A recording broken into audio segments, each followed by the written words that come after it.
Good morning, students. This is a flipped classroom activity for course turbo machines, course code 15ME53 and module 2.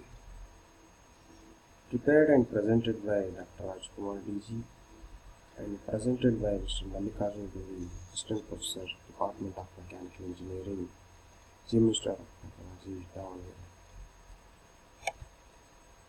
Course learning objectives are: the course aims at giving an overview of different types of turbo machinery used for energy transformation, such as pumps, fans, compressors, as well as hydraulic and steam turbines. Explain the working principles of turbo machines, apply it to various types of machines. It will focus on application of turbo machinery in power generation, power absorption and transportation sectors. Energy transfer across the rotor. So now you can see the various components involved in a turbo machine. So this involves stator as well as rotor. The static element we call it as a stator, and a rotating element we call it as a rotor. It consists of a rotating element shaft along with a rotor wheels. So based on this, there will be energy transformation takes place between the rotating element and a flowing fluid due to a dynamic action, change in pressure as well as momentum of the fluid. General analysis of turbo machines involves: first we are going to concentrate on power generating elements, that is turbines.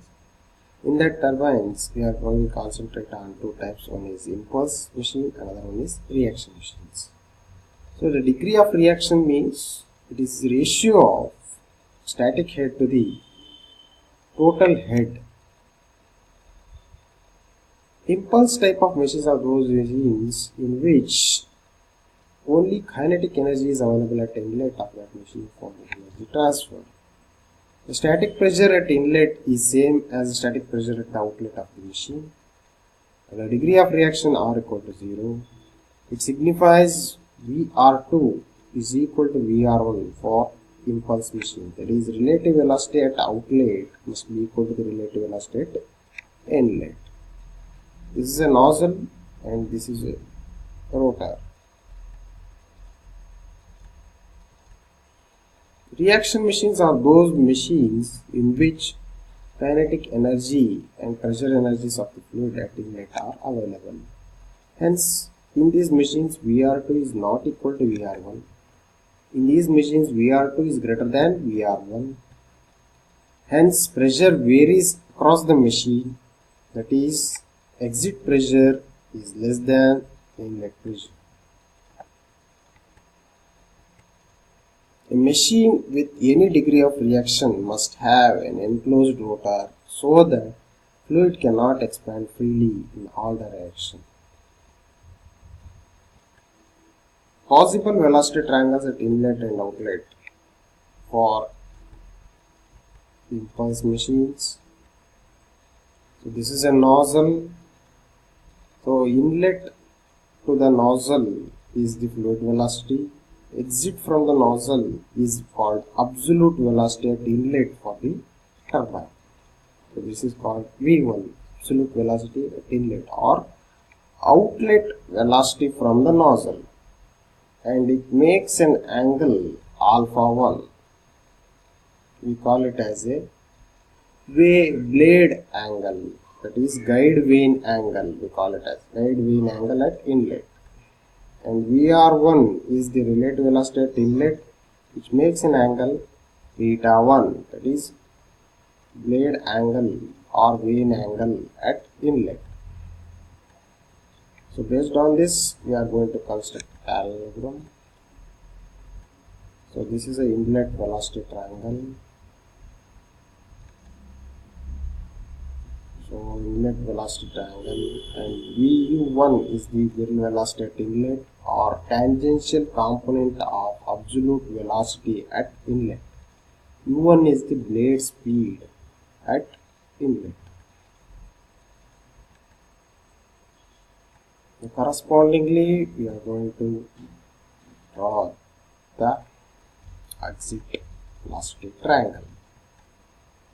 So VR2 is the relative velocity at outlet, V2 is the absolute velocity at outlet, U2 is the blade speed at outlet or tangential speed at outlet,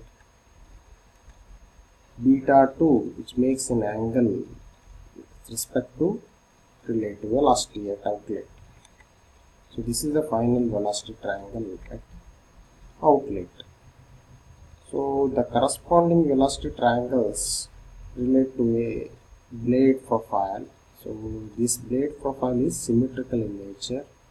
So hence this type of machine is corresponding to a impulse machine. And VU2 is the tangential component of absolute velocity at outlet, the corresponding velocity triangle. So inward flow machines will have same velocity triangle.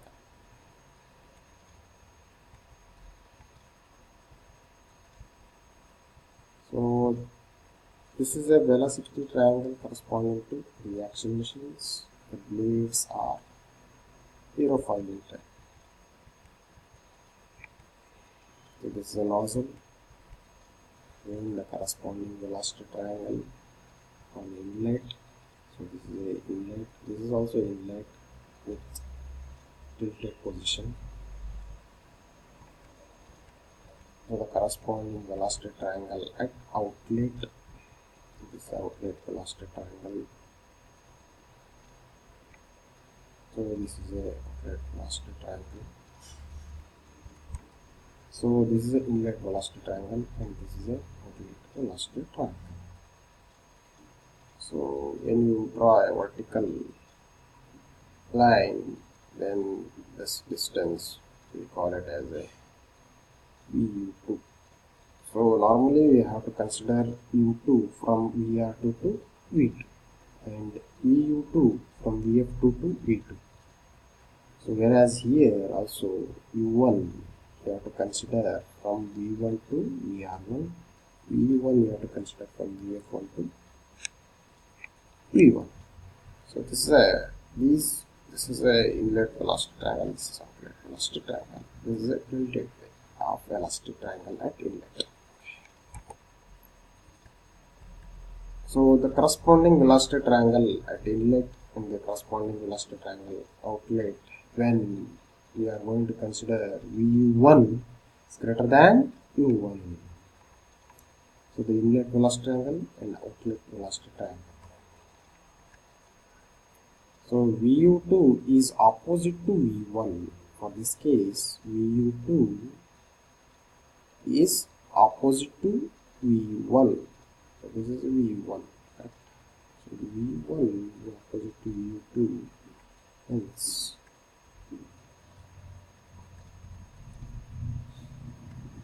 so if V1 and VU2 are opposite directions, then we are going to use the energy transfer equation is equal to U1 V1 plus U2 V2 divided by dc. This is from Lewis diagram equation. So U1 and U2 are opposed in the same direction, then so this is of the same direction, V1 and V2. So then what happens? Negative sign will come, U1 V1 minus U2 V2 divided by GC. So U2 is in the same direction V1. So these both V1 and V2 are in same direction. Hence we are going to take U1 V1 minus U2 V2 divided by GC. So for this machines, if the blade angle is greater than 90 degree, then we have to consider the outer angle of the corresponding relative velocity. So the blade angle is given for inlet, means then it is greater than 90 degree, we have to consider that is outer angle. If it is less than 90 degree, then we have to consider inner angle. This is a way of doing the things in velocity triangle.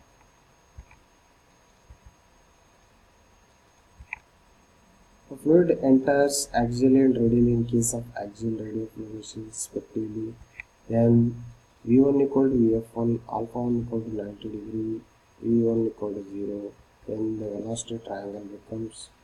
So this is a condition when fluid enters axially, fluid enters axially, radially. In case of axial and radial flow machines respectively, then we have to consider this velocity triangle. Means axial positions always corresponding to a velocity, or radial case, then we have to consider this corresponding to flow velocity. So this is a velocity triangle. Then fluid leaves axially, radially, radial machines. Then V2 equal to Vf2.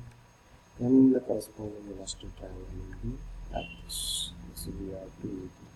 These velocity triangles are derived from the basic velocity triangle. So based on the given condition, this is a given condition, this is a given condition, then this is a corresponding velocity triangle. So we have to go through these conditions carefully, then we have to solve our methods. The blades are radial at inlet, that is beta 1 equal to 90 degree, VR1 equal to Vf1. Then the corresponding velocity triangle will be like this. This is a radial at inlet. Blades are radial at outlet means the corresponding velocity triangle will be like this. V2 VR. V2 equal to V.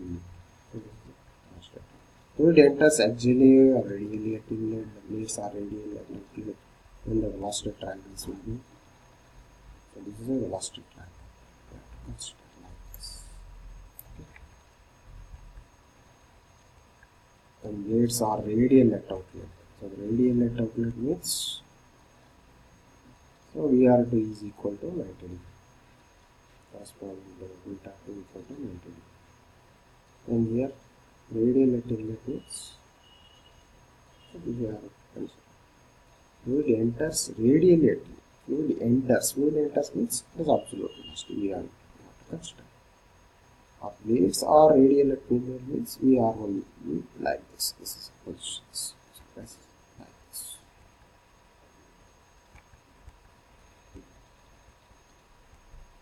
The blades are radial at inlet. Fluid leaves axially or radially, then the velocity triangle becomes like this. These are the velocity triangles. These are inlet, these are outlet. The maximum utilization V2 must be axial or radial. So this is impulse turbine. This is for reaction turbine. Maximum utilization conditions. So this is an equation for tangential force. This is for radial thrust or axial thrust.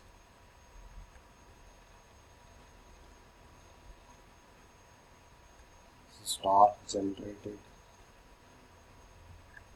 Energy transfer equation. So we have to consider the energy transfer equation. This is for Euler's equation. This is the alternate form of Euler's equation. This is the power output. P is equal to M dash E, M dash W. So or M dash G into H E. H E means Euler's head. M dash into delta H. Changing momentum. The degree of reaction, important equations which are R is equal to this one. So this is a degree of reaction based on the static head to the total head. This is utilization factor utilized to the energy utilized to the energy available. And based on the degree of reaction as well as utilization factor, we derived equation epsilon is equal to V1 square minus V2 square divided by V1 square minus V2 square. This is an important equation. They will definitely ask the question